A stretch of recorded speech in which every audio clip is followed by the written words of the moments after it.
شاہ ولی اللہ صاحب محدث دہلوی کی کتاب ہے عقد الجید، اس کے اندر شاہ صاحب لکھتی ہیں کوئی آدمی یہ کہے کہ جب غیر شخصی بھی پہلے جائز تھی تو بعد والے علماء نے کیسے فیصلہ کر دیا کہ اب یہ ناجائز ہے؟ جو شروع اسلام سے جائز آ رہی ہے تو وہ اخیر تک جائز رہنا چاہیے۔ یہ بعد کے علماء کو کیا حق ہے کہ انہوں نے جائز چیز کے بارے میں فیصلہ کر دیا کہ یہ ناجائز ہے؟ جواب شاہ صاحب جواب دیتی ہیں، اس کی مثال ہے کہ ایسے ہے جس طرح رسول پاک کے زمانے میں 7 قراتوں پر قرآن پڑھنا جائز تھا۔ لغت قریش میں 7 لغتیں تھیں، 7 لغتوں کے مطابق قرآن پاک پڑھا جاتا تھا، ہر قبیلہ اپنی لغت کے مطابق پڑھ لیتا تھا۔ حضرت عثمان کا زمانہ آیا، ایک قبیلہ کہنے لگا اصلی قرآن ہمارا ہے، دوسرا کہنے لگا نہیں اصلی قرآن ہماری لغت والا ہے، تیسرا کہنے لگا نہیں اصلی قرآن ہماری لغت والا ہے۔ حضرت عثمان کو پتہ چلا، حضرت عثمان نے تمام صحابہ کو بلایا کہ یہ تو ایک قرآن کی بجائے 7 قرآن بن جائیں گے، ایک قرآن کی بجائے کتنے بن جائیں گے؟ 7 قرآن بن جائیں گے، تو اب کیا کرنا چاہیے؟ تمام صحابہ نے اجماع کیا کہ لغت قریش جو رسول پاک کا قبیلہ ہے اس کے مطابق صرف قرآن پڑھا جائے گا، اس کے علاوہ باقی کسی قرات میں پڑھنے کی اجازت نہیں ہے۔ اب یہ کیوں فیصلہ کیا گیا؟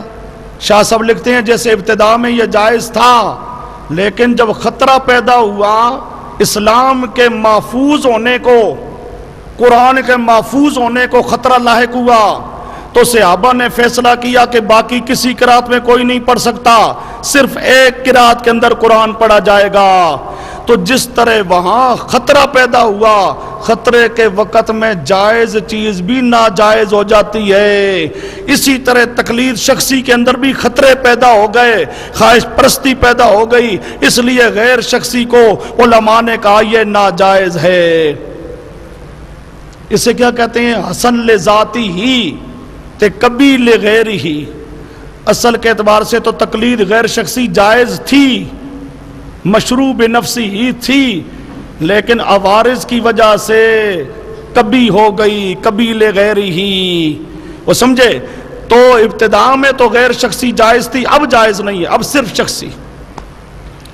اب آئیے قرآن پاک پہ ذرا، فَاسْأَلُوا أَهْلَ الذِّكْرِ، ذکر والے، علم والے، ان کی تم تقلید کرو۔ یہاں دونوں مراد ہیں، شخصی وہ بھی جائز، غیر شخصی وہ بھی جائز۔ پھر غیر شخصی میں فسادات پیدا ہوئے تو غیر شخصی ہو گئی ممنوع اور شخصی ہو گئی متعین۔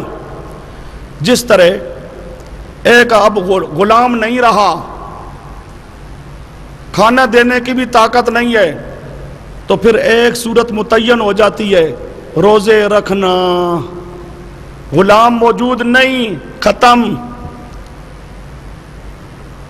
کھانا کھلانے کی طاقت نہیں، ختم، صرف روزہ متعین ہو گیا۔ باقی چیزوں کی طاقت نہیں تو ایک چیز متعین ہو گئی۔ اسی طرح یہاں غیر شخصی میں نقصانات وہ ختم اور شخصی کیا ہو گئی؟ متعین۔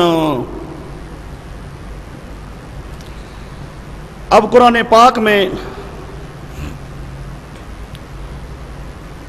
اہل ذکر آ رہا ہے، اگر دقت نظر سے دیکھو تو قرآن پاک میں حکم اللہ شخصی کا دے رہا ہے۔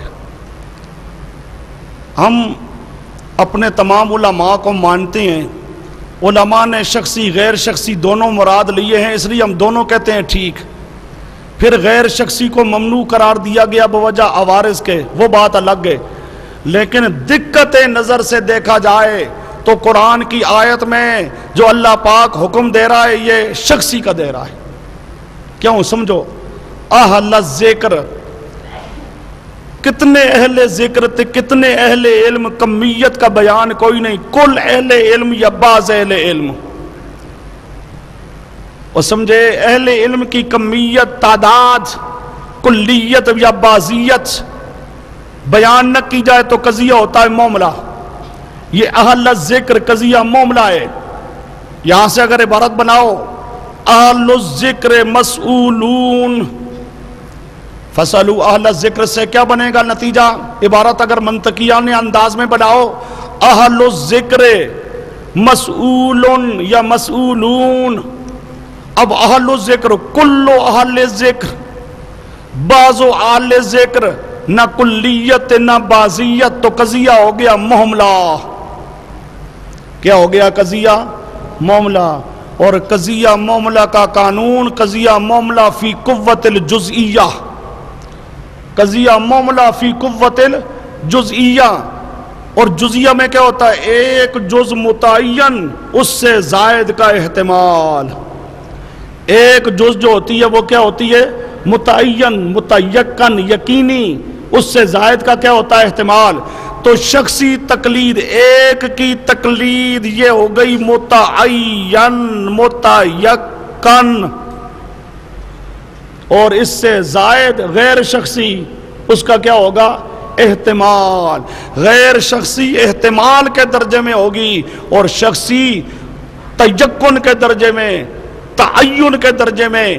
قرآن پاک کی آیت میں اگر دقت نظر سے دیکھا جائے تو قرآن پاک میں دراصل حکم یقین کے طور پہ جو ہے تو وہ حکم کس کا ہے؟ شخصی کا. اور غیر شخصی کا صرف کیا ہے؟ احتمال ہے. چلو جی.